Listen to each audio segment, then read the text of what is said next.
வணக்கம் நண்பர்களே. ஆதி பாரதி சீரியல் செம பரபரப்பா போயிட்டு இருக்குன்னே சொல்லலாங்க. பரபரப்பான கட்டத்துல அதிரடி திருப்பங்கடங்கா நம்ம பார்த்தோம்னா மித்ராவின் திமிர அடக மித்ரா காலத்துல தாலி கட்டுறாங்க நம்ம சம்பவகுமார். அதை பற்றி தான் இந்த வீடியோக்குள்ள பார்க்க போறோம். அதுக்கு முன்னாடி சேனலுக்கு லைக் அண்ட் சப்ஸ்கிரைப் பண்ணுங்க ஃப்ரெண்ட்ஸ். பக்கத்துல இருக்க பெல் ஐக்கானையும் கிளிக் பண்ணுங்க.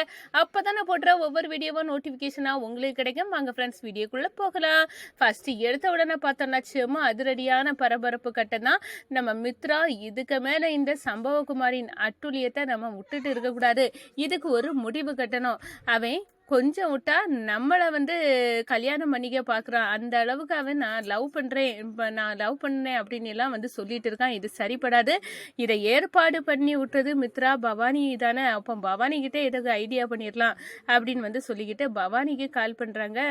நம்ம சுதாகருக்கு பேச்சை கேட்டுட்டு நம்ம மித்ரா அப்போ நடந்த விஷயத்தெல்லாம் சொல்கிறாங்க. நீங்கள் எனக்கு அனுப்பி வச்ச ஆள் நான் பாரதியை லவ் பண்ணேன், பாரதியை நான் கல்யாணம் பண்ணோம் அப்படின்னு இப்படின்னு சொல்லி பாரதிக லைஃப்ல ஒரு பொருளையை கிளப்பி நம்ம ஆதியை நம்ப வச்சு பாரதியை வீட்டை விட்டே துரத்ததுக்கு ஒரு நல்ல ஐடியாவா இருக்கும் அப்படின்னு ஸ்கெட்ச் போட்டு நீங்க அனுப்பிவிட்டீங்க. ஆனா நேர் எதிர்மாறா அவன் பண்ணுறான். அவன் என்ன லவ் பண்ண நாங்க 2 பேரும் கல்யாணம் பண்ணதா இருந்து, ஆனா இப்போ இந்த பொண்ணு வேற ஒருத்தரை கல்யாணம் பண்ண பாக்குது அப்படின்னு என்ன கை கட்டுறான்.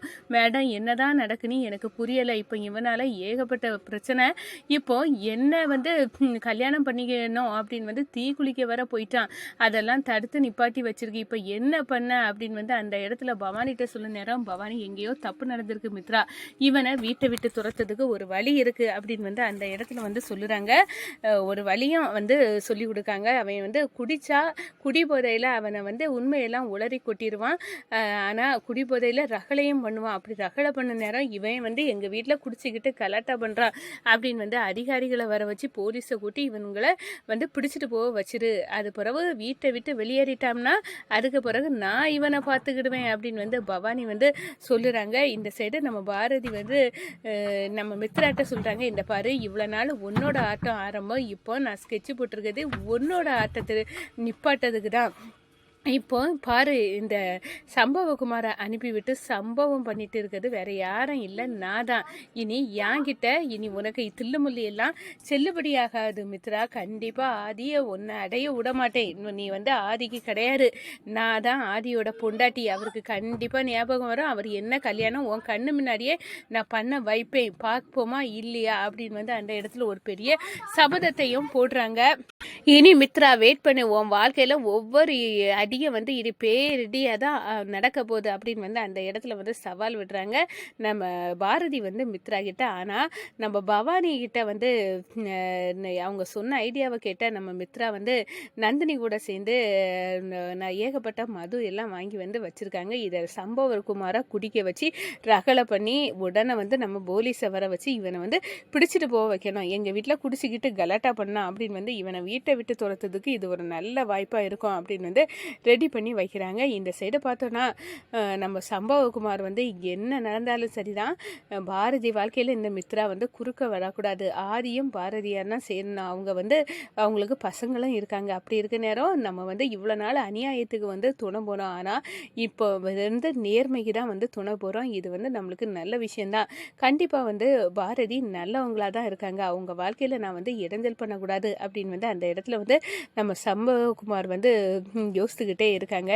நீ நல்லாவே யோசி, என்னை வீட்டில் விட்டு நான் விரட்டதுக்கு ஸ்கெட்ச் பண்ணிட்டேன் தான், நீ இந்த வீட்டிலே இருக்க முடியாது, அந்த அளவுக்கு போக போகிற அப்படின்னு நம்ம மித்ராவும் நந்தினியை சேர்ந்து எல்லாத்தையும் ஊற்றி வச்சு நம்ம சம்பவகுமாரை கூப்பிட்டாங்க.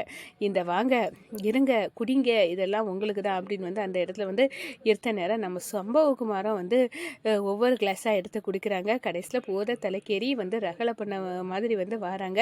திடுதுப்புனி நம்ம மித்ராவை பார்க்குறாங்க. என்ன மித்ரா, என்ன நீ என் வாழ்க்கையிலேருந்து எஸ்கேப்பாவை பார்க்குறியா அப்படின்னு உள்டாவாக அடிக்கிறாங்க. அதோட பார்த்தோன்னா தன்னிட்ட இருந்த தாலியை கடன்னு நம்ம மித்ரா காலத்தில் கட்டி அதிர்ச்சிக்குள்ளாகிறாங்க. ஒட்டுமொத்த ஃபேமிலியும் அடடா மித்ரா வாழ்க்கை முடிஞ்சு இனி இவன் தான் மித்ராவுக்கு மாப்பிள்ளை அப்படின்னு அந்த இடத்துல ஸ்கெட்சை போட்டுறாங்க. அதோட பார்த்தோன்னா நம்ம சுதாகர், டே எதுக்காக என் தங்கச்சி கழுத்தில் இப்போ தாலியை கட்டுன அப்படின்னு கோபத்தின் உச்சியில் கொந்தளிக்கிறாங்க. விடு சுதாகர், இவன் அவசரப்பட்டு நம்ம மித்ராவை உயிருக்கு உயிராக லவ் பண்ணியிருக்கான். ஆனால் மித்ரா இப்போ வந்து ஆதியை கல்யாணம் பண்ண இருக்கிறது தாங்காமல் இப்போ வந்து கல்யாணம் பண்ணிக்க பார்க்குறான். ஆனால் நம்ம என்ன பண்ணது, இப்போ ஒன்றும் பண்ண முடியாது. ஆனால் இந்த நம்ம மித்ரா கூட இவன் சேர்ந்து வாழட்டும் அப்படின்னு வந்து அந்த இடத்துல நம்ம மித்ராக பாட்டி வந்து அந்த இடத்த சொல்லி பேரதிச்சு கொடுக்குறாங்க. என்ன பாட்டி சொல்கிறீங்க, இவன் திடுத்து பண்ணி என் கழுத்தில் தாலி கட்டினானா நான் இனி ஆதி கூட கல்யாணம் பண்ண முடியாதா, நான் இதை இப்போவே அவுத்து போட்டுருவேன் அப்படின்னு வந்து மித்ரா வந்து கொதிக்கிறாங்க. அப்படி ஒன்றும் செய்யக்கூடாது. ஒரு பொண்ணு கழுத்தில் ஒரு கதை வந்து தாலி ஏறணும், அந்த தாலியை கலத்தக்கூடாது. என்ன ஆனாலும் சரிதான், இவன் தான் உனக்கு வந்து மாப்பிள்ளை அப்படின்னு வந்து சம்பவகுமாரை வந்து ஹஸ்பண்ட் ஆக்கிட்டாங்க நம்ம பாரதி. இது நம்ம டியூஸ்டே இல்லையே, பரவாயில்ல. நான் சம்பவகுமார் நல்ல விஷயந்தான் பண்ணியிருக்காரு. இனி ஆதி வாழ்க்கையில் இந்த மித்ரா வர முடியாது அப்படின்னு வந்து அந்த இடத்துல நம்ம பாரதிக்கு செம்ம சந்தோஷம். ஆதியும் வந்து பரவாயில்லை, நான் மித்ரா கிட்டேருந்து எஸ்கேப் ஆகிட்டேன். இனி நம்ம வந்து பாரதி கூட சேர்ந்து சந்தோஷமாக வாழலாம். பாரதி தான் என் மனைவி அப்படின்னு வந்து பாரதி வாயாலே உண்மையை வர வைக்க வேண்டியது தான் எனக்கு. இனி இது மித்ரா என் வாழ்க்கையிலேருந்து தூக்கி எறியது இனி ஈஸி தான் அப்படின்னு வந்து அந்த இடத்துல நிற்க நேரம் இந்த ஆதியை கல்யாணம் பண்ணி அவ்வளோ சொத்தையும் ஆட்டையை போடணும் அப்படின்னு வந்து தான் நம்ம ஸ்கெட்சி. ஆனால் இந்த சம்பவகுமார் வந்து நம்மளை கல்யாணம் பண்ணிட்டானே, இனி வந்து என்ன பண்ண, இந்த விஷயத்த இதோடி விடக்கூடாது. என் வீட்டில் உள்ளவங்க தான் புரியாமல் இவன் தான் உனக்கு மாப்பிள்ளை அப்படின்னு வந்து ஸ்டீல் குட்டி இவனு கூட வாழறதுக்கு என்ன திணிக்காங்க. ஆனால் இந்த விஷயத்த நம்ம பவானி மேடத்துக்கிட்ட சொல்லணும் அப்படின்னு வந்து பவானிக்கு மறுபடியும் கால் பண்ண ஆரம்பிச்சிட்டாங்க நம்ம மித்ரா.